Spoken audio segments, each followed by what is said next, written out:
ایسا نہیں کہ بیوی نے نمک زیادہ ڈال دیا اور طلاق طلاق طلاق کہہ دیا اور طلاق ہو گیا. اگر بیوی میں نمک زیادہ ڈالا, بولے آپ کو نمک کم چاہیے, معاملہ سلجھ جائے گا. بیٹھ کے بات کرو. پھر بھی بات نہ بنے تو اللہ تعالیٰ فرماتا ہے سورہ نساء میں سورہ نمبر 4 آیت نمبر 35 میں کہ آپ کے درمیان ایک حکم رکھو, ایک آربیٹر بیوی کی طرف سے, ایک آربیٹر شوہر کی طرف سے. مطلب آربیٹر حکم کہتے ہیں, آربیٹر کو حکم رکھو بیوی کی طرف سے اور شوہر کی طرف سے, اور معاملہ کو سلجھا لو. پھر بھی اگر بات نہیں مانے تو آپ پھر طلاق دے سکتے ہیں. تو طلاق دیتے ہیں تو کئی اس کے کرائٹیریاز ہے کہ حیض کے وقت طلاق مت دو, جب آپ غصے میں طلاق مت دو, شراب کی حالت میں طلاق مت دو. اس کے بعد جب طلاق دیا جاتا ہے تو 3 ماہ رکنا چاہیے. یہ طلاق کے احسن ہے جو بالکل صحیح طریقہ ہے. طلاق دو اور 3 ماہ رکو, اور 3 ماہ کے اندر اگر آپ رجوع کرنا چاہتے ہیں اپنی بیوی سے تو رجوع ہو سکتے الحمدللہ. اگر 3 ماہ تک آپ سمجھتے نہیں مجھے میرے بیوی سے الگ ہونا ہی چاہیے, تو 3 ماہ کے بعد عدت گزرنے کے بعد آپ دونوں میاں بیوی نہیں رہتے, آپ الگ ہو جاتے.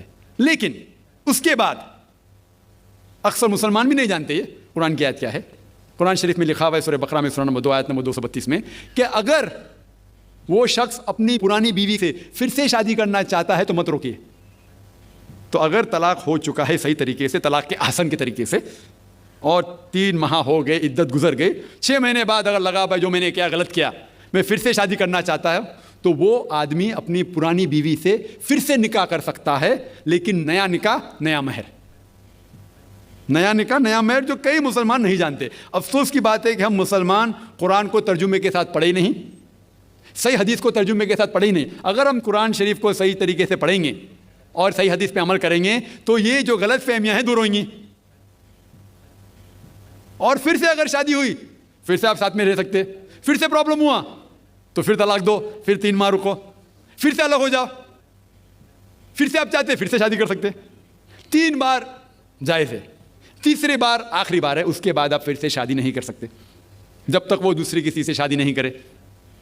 لیکن میں نے اپنی زندگی میں ایک بھی شخص میرے زندگی میں نہیں آیا جو طلاق کے حسن کیا, صحیح طریقے سے طلاق دیا, علیحدہ ہو گئے, پھر نکاح ہو گیا, پھر علیحدہ ہو گیا, پھر نکاح ہوا, پھر علیحدہ ہوا. میں نے کوئی بھی شخص میرے زندگی میں پورے دنیا میں ایسا شخص کے بارے میں سنا ہی نہیں جو صحیح طریقے سے کیا اور بچھڑ گیا, پھر سے شادی کی, پھر سے بچھڑ گیا, پھر سے نکاح کے, پھر بچھڑ گیا, پھر شادی کرنا چاہتا ہے.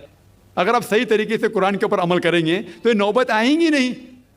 اور کچھ لوگ جو اسلام کا مذاق بنائیں اور کیا کہتے ہیں کہ اچھا اگر ایک ساتھ میں دے دیے, 3 طلاق دے دیے, ہو گئی, ابھی کیا حلالہ کرو.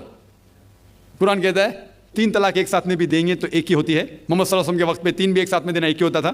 حضرت ابو بکر کے ٹائم میں بھی 3 طلاق ایک ہی ہوتا تھا.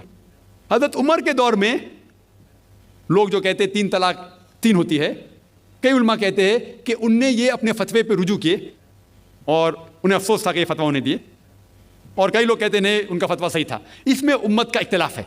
لیکن اگر قرآن کی روشنی میں دیکھیں گے تو 3 طلاق ایک ساتھ میں بھی دیں گے تو ایک ہی ہوتی ہے. حضرت عمر کے دور میں رضی اللہ عنہ انہوں نے کہا تھا کہ ہم اسے کہہ نہیں سکتے کیا وہ غلط ہے. لیکن علماء یہ کہتے ہیں, مثال تو ابن تیمیہ, شیخ ابن تیمیہ, وہ کہتے ہیں کہ یہ حضرت عمر میں اللہ بھی پلیز رضی اللہ عنہ, وہ محمد صلی اللہ علیہ وسلم نے جو کہا اس کے اوپر نہیں ہے, اسی لیے ہمیں بات ماننا چاہیے قرآن اور اللہ کے رسول کی. اس کے اندر حضرت عمر میں اللہ بھی پلیز تھے رضی اللہ عنہ, انہوں نے رجوع کیا. اسی لیے وہ کہتے ہیں کہ 3 طلاق بھی ہوئیں گی تو ایک ہی ہوتی ہے, 3 نہیں ہوتی. اس میں امت کا اختلاف اس لیے ہے کہ ہم نے قرآن پڑھے ہی نہیں. ہم اگر قرآن پڑھیں گے صحیح طریقے سے اور جانے, کئی لوگ یہ سمجھتے ہیں کہ طلاق کے لیے 3 بار بولنا ضروری ہے, اگر 3 بار نہیں کہیں گے طلاق ہوتی ہی نہیں. وہ ان کی نادانی ہے, وہ ان کی جہالت ہے.